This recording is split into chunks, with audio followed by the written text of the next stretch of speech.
Part one, we're going to get stuck into looking at what is MS fatigue and how does it impact adolescents.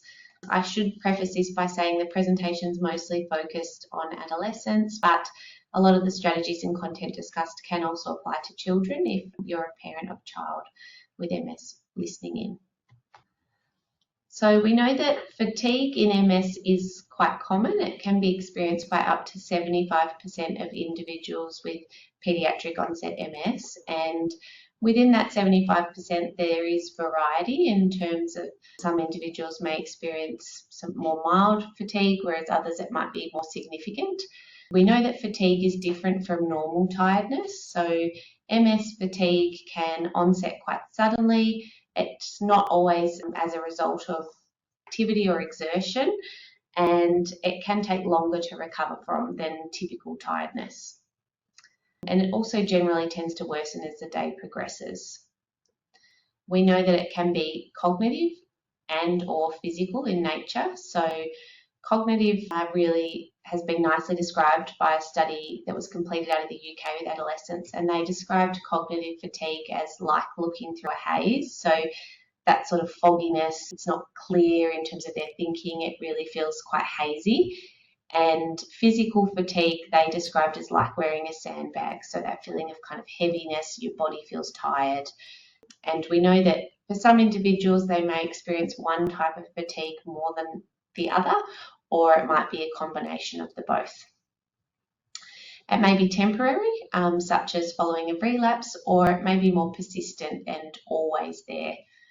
It's also really challenging in this age group because it can be really difficult differentiating between what is MS fatigue and what's normal adolescent behaviour fatigue. And I think that's a big challenge often for parents in knowing what's what. And I guess we'll be discussing some strategies that can help with both.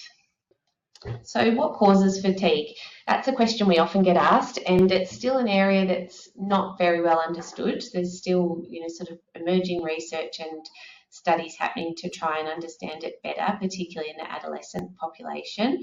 But what's known about it is that it's likely a combination of disease factors, so it might be triggered by the actual MS and associated neurological changes, and then be perpetuated by personal and lifestyle factors, so things like their individual's activity levels, their sleep habits, their diet, their mood, all sort of contribute. So it's very much thought that it's likely a combination of multiple variables and multiple factors. There have been studies that have shown there's no relation with disease duration, number of relapses, or disease modifying therapy. So it can be quite difficult to pinpoint who it will affect more than others. And we don't quite know why some adolescents may experience no fatigue while others may experience quite significant fatigue in MS.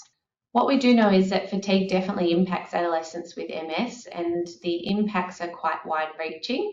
So there's been multiple studies that have shown that fatigue and depressed mood or anxiety are correlated. So often our adolescents who are quite fatigued may have a higher incidence of depressive or anxiety type symptoms. We know that it negatively impacts their quality of life, and in about 40%, one study suggested there was about 40% of adolescents with MS where their fatigue was significant enough to impact their school performance and attendance. We know fatigue can impact thinking skills, so often memory, attention, concentration are more impaired when you're tired or fatigued. And it also impacts leisure and social participation, including physical activity. We know when adolescents are fatigued, they're not interested or don't have the energy levels to engage in extracurricular activities or exercise. And usually it's just trying to manage the bare minimum of what's required. I've just got references there.